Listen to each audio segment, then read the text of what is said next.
this is Podcast 1. Go ahead, Podcast 1. This is Approach Control. Tower, this is Free Range Texan Airways. We've turned on final approach and are beginning our descent. Ladies and gentlemen, the captain has turned on the fasten your seatbelt sign and has informed me that we will be landing on schedule for our bi-weekly Free Range Texan podcast. Please remain seated until Podcast 1 rolls to a complete stop. On behalf of our captain and crew, we thank you for flying Free Range Texan Airways. 7. Start the clock. 6. Stand by, Eddie Bay 1. 5. Stand by, Sweetie Pie. 4. Bring studio mics hot. 3. Stand by, Michael Shawn. 2. Roll music. 1. Well, howdy, y'all. The Free Range Texan podcast is underway. This here program is a special look at the way life is shaping up for folks in the U.S. of A., seen through the eyes of a born and bred West Texan. Our host is a veteran broadcaster who is known for his campfire visits on radio. Michael Shawn is standing by. Can you hear me now? So here he is, our host, a real free-range Texan himself, Michael Shawn. Well, thank you, Sweetie Pie. And it's Free Range Texan episode number 13. No business like show business. I'm telling you, I am so glad that everybody's on board for this episode. We did something on this episode that we have not done in the past. We were putting together a free-range talent file, and we began to realize that we were sitting on some remarkable music at the 18PR studios in the archives for some great musical artists that have existed over the last 30 or 40 years in the West Texas area. And so we picked one, and I am especially capable of being interviewed on the subject. I get a chance to more or less interview myself, and we're going to tell the story of the latter years of Jimmy Blakely and the Warhorse Band, and a lead singer by the name of Lonnie Carroll, and specifically a tune that was done back in those days called Fascination for the Freeway. It's a neat story, and that's coming up on Free Range Talent File. And hold on to your seats before any of that gets started. We've got another unexplained file. Joe Taylor from the Mount Blanco Museum is here with an update on the Chupacabra. I know what a lot of you think, oh, that's just another myth. Well, let me point out to you that Joe Taylor has been in possession of a Chupacabra, and he's going to tell us about it. Plus, we have pictures on our blog that are up now at freerangetexan.net. You just go to the blog page, and there are pictures of the Chupacabra that Joe Taylor had in his possession over there at Mount Blanco Museum and Research Center. Neat story coming up moments from now. Plus, at the end of each podcast, we end up where? Michael Shawn's Campfire. It's all a part of episode 13. So saddle up. Let's get ready to ride. Have digital microphone will travel. Listen to secretly in she sheds and man caves everywhere. You're listening to the Free Range Texan podcast.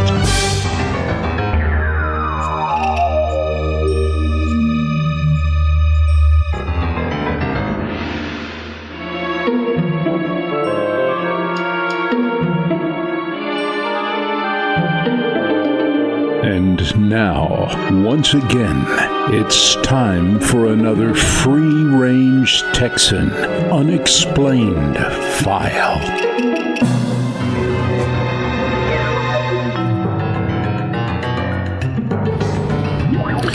Joe Taylor, you have actually had possession of a Chupacabra. Isn't that true? That's true. The best one so far. Tell us about the Chupacabra. The Chupacabra is Spanish for the goat sucker. He's famous, I think, down in Puerto Rico was the first sightings. They this dog-like animal, black, hairless, has a funny gait, generally considered to be pretty ugly, large ears. They would get the throat of a goat and just drank their blood, sucked them dry, not a drop left laying around. They did the same thing to whole flocks of chickens in a chicken house. So this fellow down at Blanco, Texas, something was getting his chickens, so he puts out poison. Comes in the next morning, here's this strange looking thing laying on the floor dead. It's black, it's hairless, and what in the world is that? So he takes it to his taxidermy coach. He was in taxidermy school. He said, oh man, we got to mount that thing. So they skinned it immediately, froze the carcass, and word got out. They sent a specimen to UK Davis. I think they sent something maybe to a foreign country. All of a sudden, the press is all over this thing. We heard about the Chupacabra. Sure enough, they've got one now. Well, so a friend of mine found out about it in New York State. Says, I've bought it. Go get it to a lab. Let's find out what it is. So I took it to Baylor University. They said, we've got a brand new lab. Never had any canid of any kind in here. No dog, coyote, wolf, nothing. So there's no possibility of contamination. So they had it for a year and a half and found out what it is and what it isn't. It is not a mangy coyote. I guarantee you that. Well, then what is it? It's like one little Mexican lady told me, said that this is an old South American breed. The question is, what the heck's it doing up here in Texas? Why would one go all the way to Amarillo and be killed in the winter? Because they don't have any hair. They're not like other. They're usually running packs of 3, male, female, baby, maybe. They've been known to kill a man and his wife. Their daughter escaped. Now, I don't know much more about that story. That's just something I heard. But the Mexicans have long known about these things, at least down in South Texas. And many of them came to the museum here. They want to see that thing. You say, yep, that's what Grandma told us. It's true. So I said, okay, this is no longer a myth. We got this thing. Yeah, for a long time, it was considered to be kind of a mythical thing, a made-up story. And so I'm involved in the paleontology business all the way up to my neck. Well, that means you're also a cryptozoologist. You're looking for the hidden animals. You've got his bones, you got the footprints, but where's he? Where's the walking dinosaur? Well, we don't know. They're still hidden. So if you're involved in any kind of paleontology, you should be a second cousin or a first cousin to crypto research, i.e., let's look into Bigfoot. What is it? Let's look into Chupacabra. What we did, it's not a myth. I guarantee you Bigfoot's not a myth. And we don't know what it is, really. It's so complicated, we're not sure what that is, but Chupacabra is not a myth.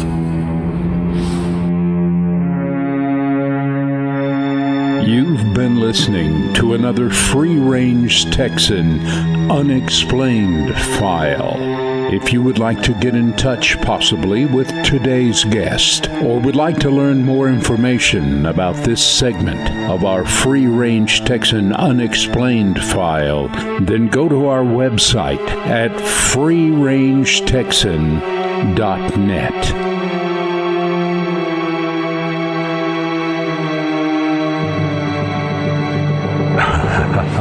That's right, boys and girls. They're out there. The Chupacabra. I think right now would be a good time to mention that the actual Chupacabra that Joe Taylor just talked about, we've got pictures. Joe allowed me to take some pictures there at the Mount Blanco Museum. He was very kind. Let me shoot these shots that we have put up on freerangetexan.net. When you get there, you go to the blog, and they're there on our blog, pictures of the actual Chupacabra.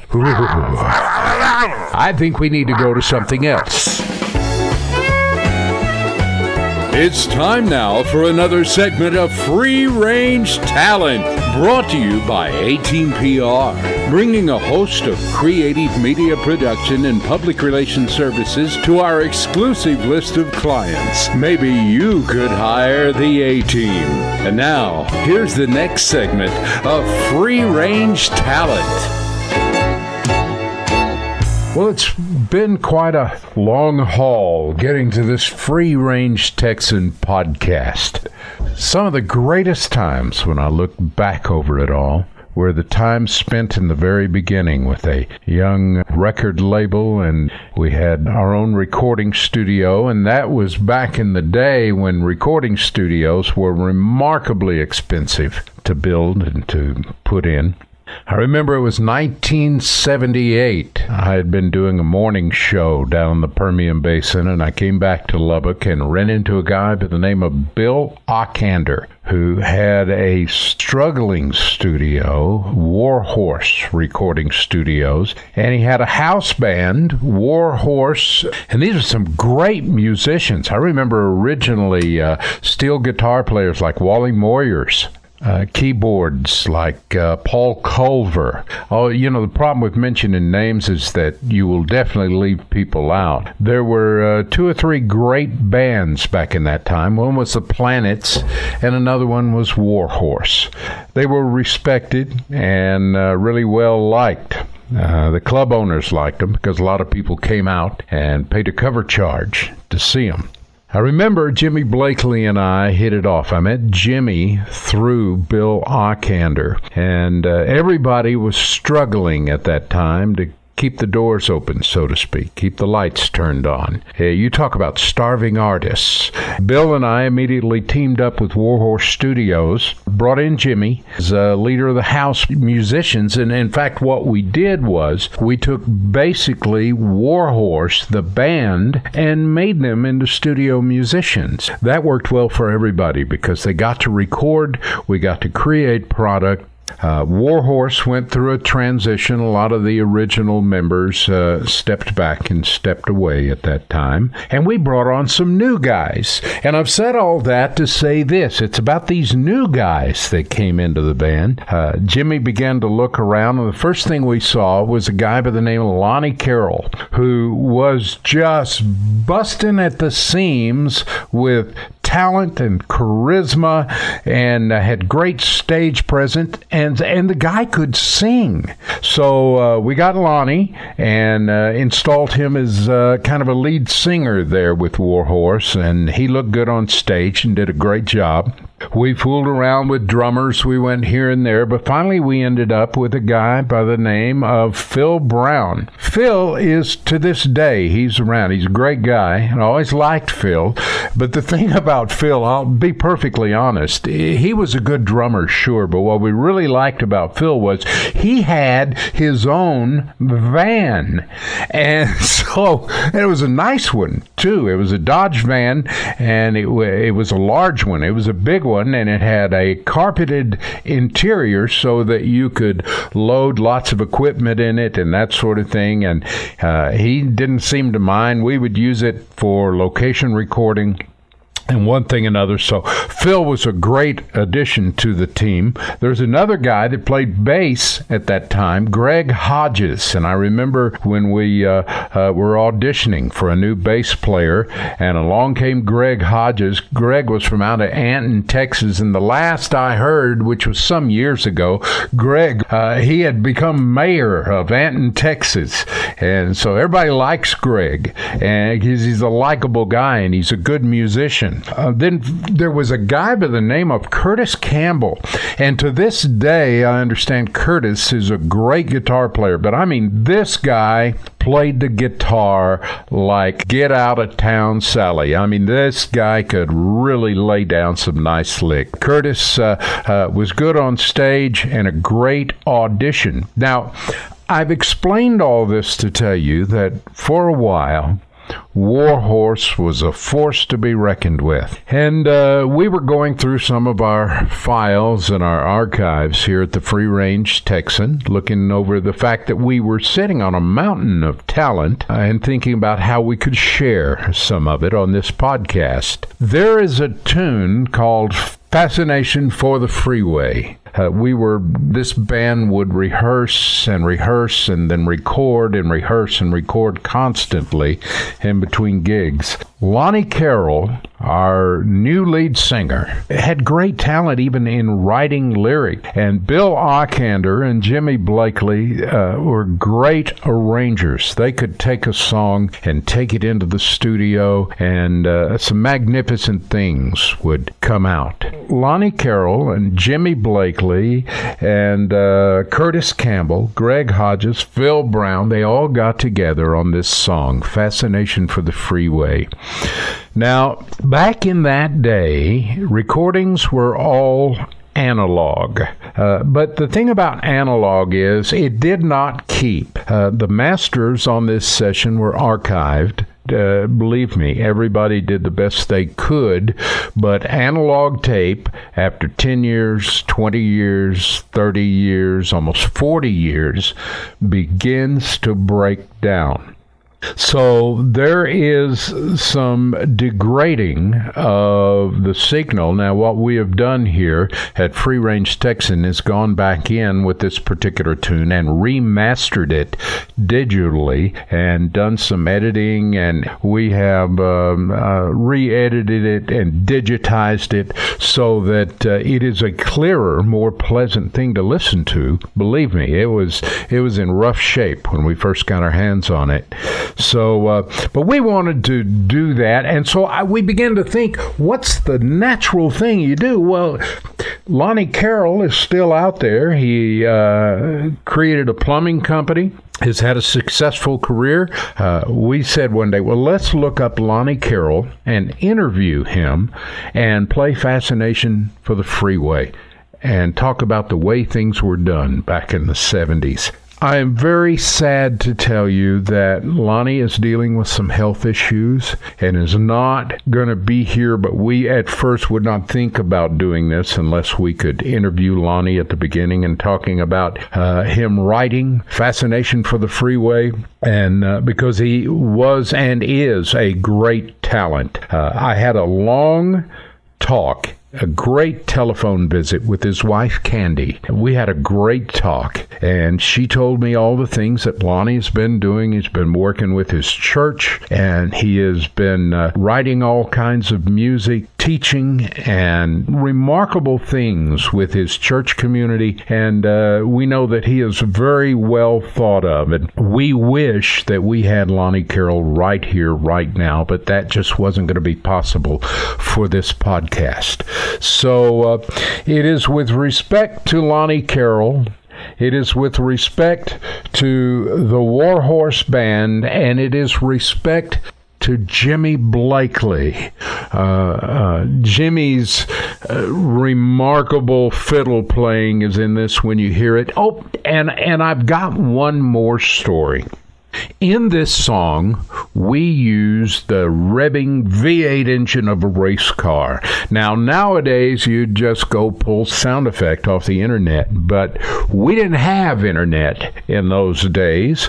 But what we did have in our same big, long metal building that was located in a trailer park outside of Lubbock, Texas, we had a body shop on the other end of the building. Now, let me tell you, anybody that knows anything about sound recordings, knowing that being in the same metal building with a body shop is challenging, to say the least. But we got it done. Lots of sessions we had to just stop, and this body shop specialized in building stock car, race cars. We went down there one afternoon, Bill Ockander and I did, and we said, hey, look, we're recording a song called Fascination for the Freeway, and we want you to bring one of your stock cars, because we didn't have portable recorders, portable little digital devices like we have in this day and time. We said, I want you to bring this stock car down to the doors of Warhorse Studio down here, and we're going to run lines and microphones out to it, and we need you to fire it up and rev the engine, and we need to record a bunch of race car engine sounds, and we need to do that with you just pulled up to the door of our studio. And we did that. We had enough mic cords to reach out with a couple of good microphones, and we mic'd up out there, and the guy jumped in and started it up and just revved the engines. And so when you hear that sound, that's the real deal, man. And we actually recorded that there in front of the studio with a stock car. So this was a great piece of music, and we had a great time working on this. Thank you, Lonnie Carroll, for remarkable words. Incredible lead singing job on this tune, and to the rest of Warhorse Band. This is one of the ways that I like to remember Warhorse, Jimmy Blakely and the crew. Fascination for the Freeway. Fascination for the freeway. Chevy, Chevy, roll me on down them broken lines. I'm doing fine, and it sure takes a lot to ease me.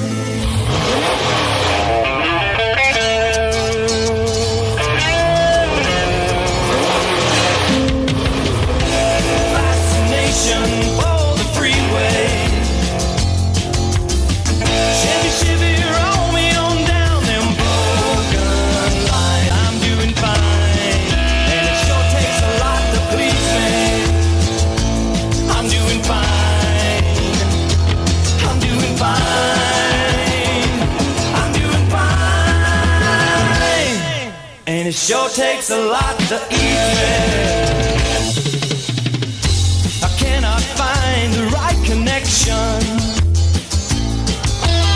I'm gonna forfeit everything I own. Feeling out of love's intersection. I'm leaving family, friends, and home. Fascination for the freeway. Chevy, Chevy, roll me on down them broken lines. I'm doing fine, and it sure takes a lot to please me. I'm doing fine, and it sure takes a lot to ease me.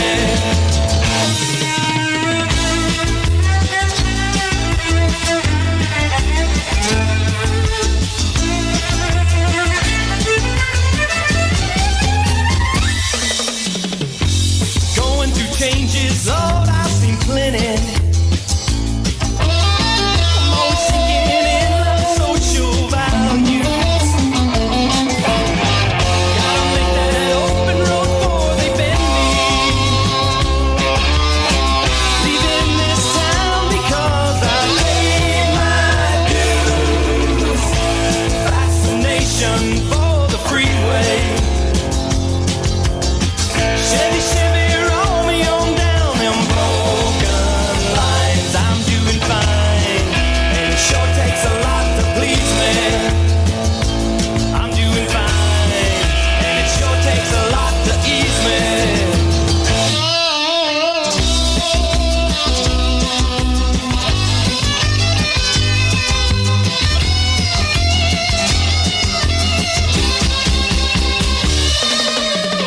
Got a clear open sky above me.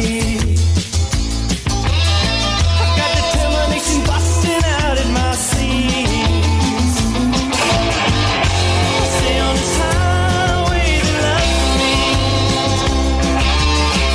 till I reach the hope that drives my dreams. Fascination for the freeway.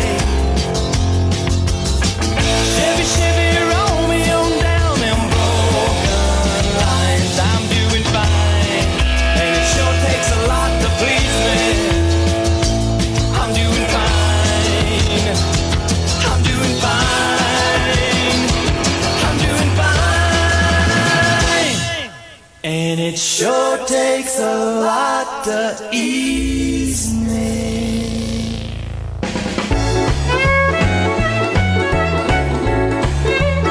You You've been listening to the Free Range Talent File. If you'd like more information about our guests, just go to our website at freerangetexan.net. Also, submissions to be interviewed on our program can also be submitted on freerangetexan.net. Whoa there, Betsy! Did you smell that? No, now that there's right pretty smelling, don't you think? Hey there, Desert Rat. What are you doing? Well, howdy there, stranger. Mean old Betsy here caught us a whiff of something plumb pretty smelling. It ain't you, is it? No.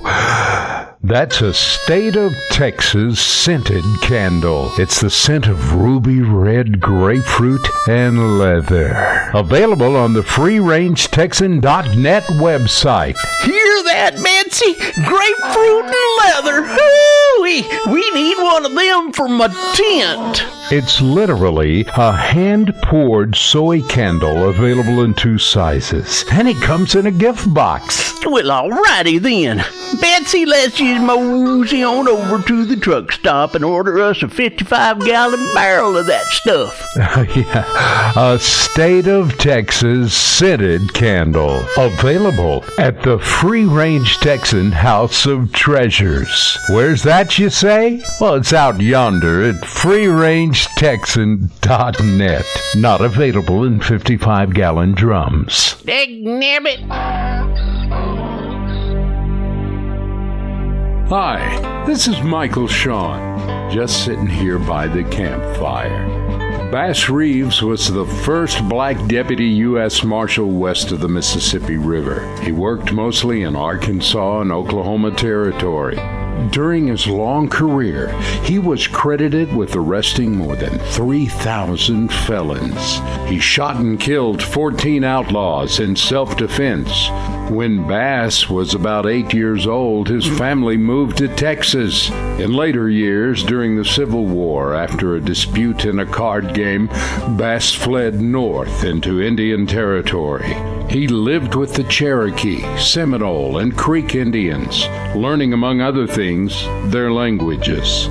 Reeves knew the Indian Territory well, and he was a perfect fit to be the first black deputy to serve west of the Mississippi River, a deputy U.S. Marshal for the Western District of Arkansas. Reeves worked for 32 years as a federal peace officer in the Indian Territory and became one of Judge Parker's most highly prized deputies.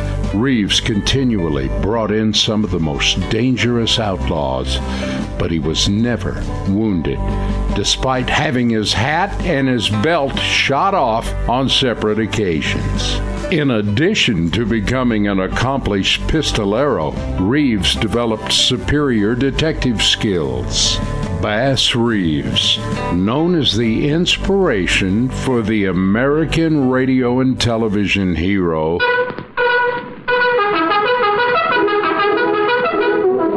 The Lone Ranger. Popular speculation is that Reeves was the real-life template that American writers modeled the Lone Ranger character from. But hold the phone, Chuck. We can't just visit about the Lone Ranger without bringing up Tonto, one of the best-known Native American actors in 20th century culture, presented as principled, virtuous, and fiercely loyal. At the time, the radio and television broadcasts were considered to be a positive representation of a Native American. Additionally, producers of the show thought that the Lone Ranger needed someone to talk to on the television series. And whether you're a Jay Silverheels or Johnny Depp fan, the Lone Ranger and Tonto have always been a significant piece of American culture and history. And it was all said to be inspired by a single first-ever black sheriff's deputy working on an Indian reservation west of the Mississippi. So remember that name, Bass Reeves. He was a real-life, actual, hard-riding, outlaw-chasing, shoot-'em-up law enforcement hero of the American West. And like they say, standing for truth, justice, and the American way. Just another perfect tale at Michael Shawn's Campfire. Adios, my friends!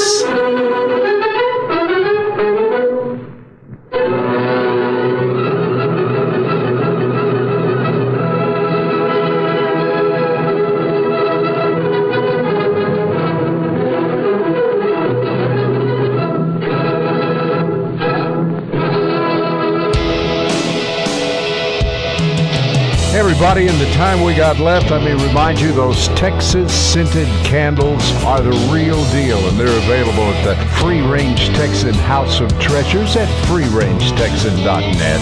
And thanks to Johnny Lynn Sanders and his wife Amy and the folks at Deep Creek Sound for additional post-edit and creative support on this episode 13.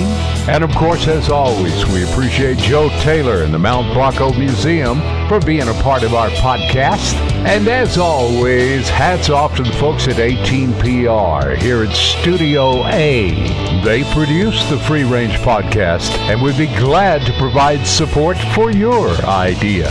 From strategic media planning to customized and creative production, maybe you could hire the A-Team. For more information, check them out at freerangetexan.net. Take them home, sweetie pie. Thank y'all for listening to the Free Range Texan Podcast, produced at A-Team PR Studios out yonder in West Texas, with our host who's been voted the hardest working man in podcasting, Michael Shawn.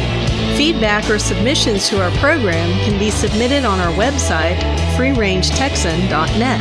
That's freerangetexan.net. This is Sweetie Pie on behalf of Michael Shawn and the crew here in Studio A, where we're all looking forward to spending time with you on our next bi-weekly episode of the Free Range Texan Podcast. Y'all come back now, you hear?